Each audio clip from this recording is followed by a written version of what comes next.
हरे कृष्ण, राधे राधे। दोस्तों, बैसाख मास भगवान विष्णु का सबसे प्रिय महीना है।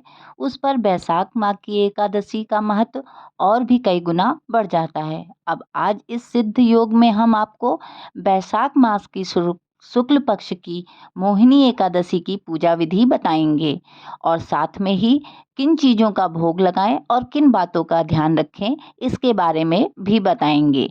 भगवान श्री हरि विष्णु की प्रसन्नता के लिए भक्त स्नान, व्रत, दान आदि का नियम लेते हैं। इस महीने के शुक्ल पक्ष में पड़ने वाली एकादशी को मोहिनी एकादशी कहते हैं और ये बहुत ही फलकारी एकादशी होती है। और इस एकादशी का व्रत और पूजन करने से हर प्रकार के पाप समाप्त हो जाते हैं, उत्तम फल की प्राप्ति होती है।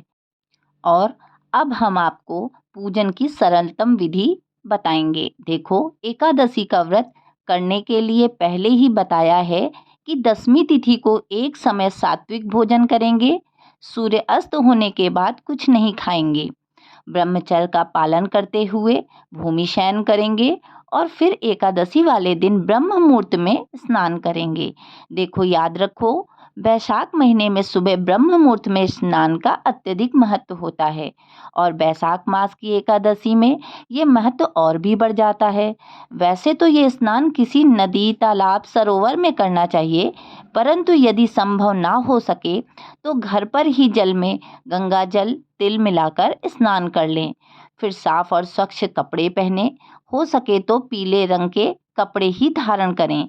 काले व नीले रंग के पूजा में वर्जित हैं। पूजा शुरू करने से पहले घर में गंगा जल का छिड़काव कर लें। ऐसा करने से घर में शुद्धता आती है। और हल्दी से स्वास्तिक घर के गेट पर बना लें।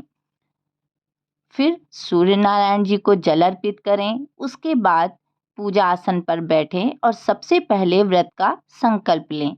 फिर भगवान श्री लक्ष्मी नारायण और श्री रामचंद्र जी की पूजा करेंगे।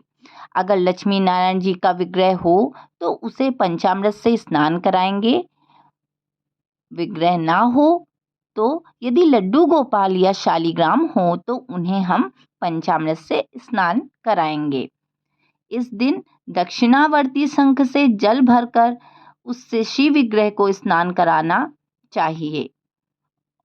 भगवान को पीतांबरधारी भी कहते हैं, इसलिए एकादशी को उन्हें पीले वस्त्र ही धारण कराने चाहिए और फिर उनका सुंदर सा श्रृंगार करना चाहिए। उसके बाद उन्हें बढ़िया से सुगंधित चंदन भी लगाना चाहिए।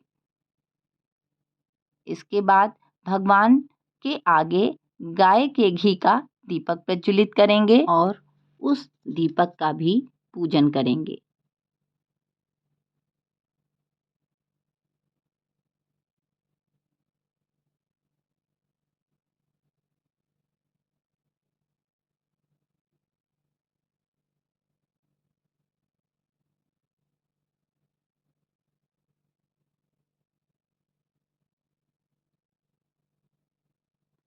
एकादशी तिथि पे चावल नहीं खाया जाता है और ना ही इसका उपयोग किया जाता है। तो इसलिए दीपक का पूजन और प्रभु श्री हरि विष्णु के पूजन के समय हम चावल की जगह सफ़ेद तिल से उन्हें अच्छत के रूप में समर्पित करेंगे। और फिर उसके बाद अब हम धूप अर्पित करेंगे, भगवान को तुलसी अर्पित करेंगे। तुलसी दसवीं तिथि के ही दिन तोड़ लेना चाहिए, क्योंकि एकादशी वाले दिन तुलसी नहीं तोड़ी जाती है और बिना तुलसी दल के प्रभु भोग भी स्वीकार नहीं करते हैं। उसके बाद रोली, मौली, पीले फूल, नारियल, मिष्ठान, मौसमी फल, मेवे, इन सब से पूजा अर्चना करनी चाहिए। पूजा करने के बाद मोहिनी एकादशी की व्रत कथा जरूर सुननी चाहिए। व्रत कथा करने के लिए जिस भी पुस्तक का उपयोग करेंगे उसकी सबसे पहले हम पूजा कर लेंगे। उसके बाद हम कथा प्रारंभ करेंगे। इसे सुनना और सुनाना दोनों ही अत्यंत फलकारी है। उसके बाद हम भगवान श्री हरि विष्णु के साथ एकादशी माता की भी आरती करेंगे। बोलो हरि गोपाल बोलो राधा हरि गोविंद बोलो श्रीमन नारायण नारायण हरि हरि लक्ष्मी नारायण नारायण हरि हरि। बाद में प्रभु श्री हरि विष्णु से जो भी भूल चूक हुई हो उसके लिए आप क्षमा याचना कर सकते हैं। इस दिन आप भगवान विष्णु के आगे बैठकर भगवत महापुराण या भागवत गीता का भी पाठ कर सकते हैं, तो बहुत अच्छा होता है। या फिर आप ओम नमो भगवते वासुदेवाय मंत्र का जप भी कर सकते हैं। आज के दिन आप सभी लोगों को ठंडक देने वाली चीज़ों का दान करना चाहिए, जैसे ठंडा पानी, आम, शरबत, पंखा। इन सभी चीज़ों का दान आपको सभी लोगों में करना चाहिए। तो इस प्रकार से इस वीडियो में हमने आपको अत्यंत सरलतम विधि बताई एकादशी व्रत की।